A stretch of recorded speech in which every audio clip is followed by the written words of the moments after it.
Assalamualaikum warahmatullahi wabarakatuh. Perkenalkan, kami dari kelompok 5B yang beranggotakan saya sendiri Pratama Hadi Wijaya dengan NIM 189.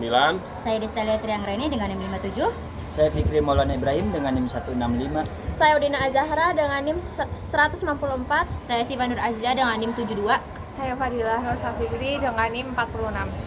Oke, langsung saja tonton videonya guys, cekidot.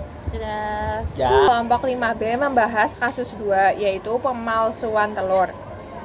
Berita tentang telur dipalsukan beberapa bulan yang lalu sempat viral di media, baik media sosial maupun media televisi.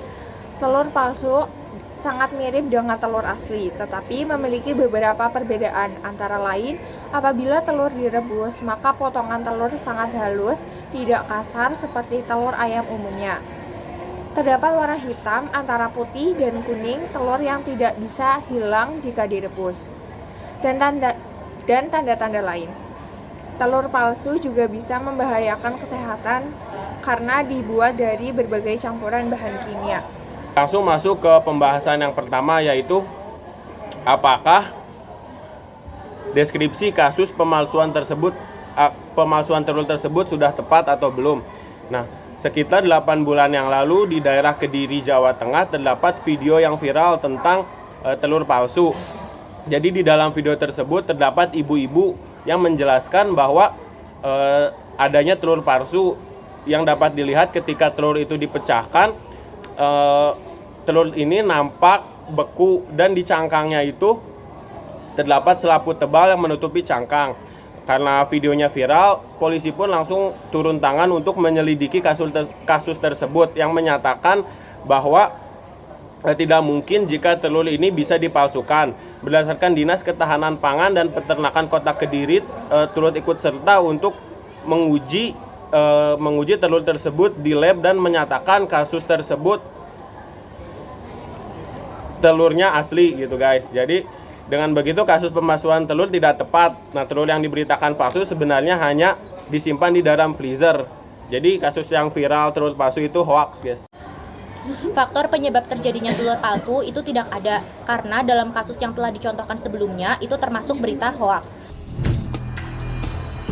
Masyarakat mengatakan bahwa telur tersebut palsu karena telur ketika dipecahkan memperlihatkan telur tampak beku, padahal hanya dipengaruhi oleh faktor penyimpanan. Bagaimana sih cara kita mengedukasi masyarakat Indonesia mengenai ciri-ciri telur yang baik? Yang pertama, pemerintah bisa melakukan penyuluhan publik berupa kampanye media melalui sosial media maupun televisi mengenai telur yang baik itu gimana. Yang kedua, kita sebagai mahasiswa dapat berperan dalam untuk mengedukasi masyarakat mengenai telur yang baik itu seperti apa dalam memanfaatkan platform media sosial seperti TikTok, Instagram, Twitter, dan lain-lain, dan bisa menulis blog maupun artikel. Selanjutnya untuk saran terkait kasus yang dibicarakan ini terkait adanya kasus telur palsu, karena berita tersebut adalah hoax, tetapi untuk mengantisipasi adanya kewaspadaan terhadap telur palsu, masyarakat umum diimbau agar tidak panik dan tidak mudah percaya atas informasi-informasi yang berasal dari media sosial, kecuali sudah terverifikasi oleh pihak yang berkompeten. Seperti isu telur palsu contohnya. Sehingga dapat disimpulkan saran yang sesuai untuk kasus ini adalah untuk pemerintah tetap melakukan pengecekan terhadap telur yang sudah dipasarkan serta adanya penyuluhan terkait telur yang baik itu seperti apa melalui media sosial atau platform lainnya.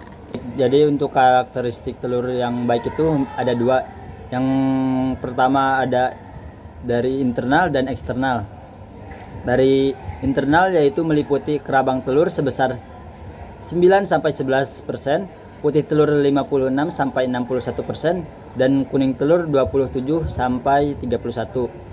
Selanjutnya ada kandungan pada telur yaitu protein 12,8 gram, lemak 11,5 gram, kadar air 53 gram, pH 6-8, dan 100 mg omega 3. Terus yang terakhir ada kualitas eksternal telur yang terdiri dari bentuk telur, bobot telur, indeks telur, warna telur, dan yang terakhir ketebalan kerabang telur. Kasus tersebut merupakan berita hoaks. telur dikatakan berbeda dari biasanya karena dipengaruhi oleh faktor penyimpanan bukan karena pemalsuan. Peran pemerintah dan mahasiswa bisa melakukan penyuluhan publik berupa kampanye media melalui sosial media dan televisi mengenai ciri-ciri telur yang baik itu seperti apa. Kita sebagai masyarakat tidak boleh langsung percaya akan suatu berita sebelum terverifikasi oleh pihak yang kompeten. Oke, sekian video dari kami. Terima kasih. Wassalamualaikum warahmatullahi wabarakatuh.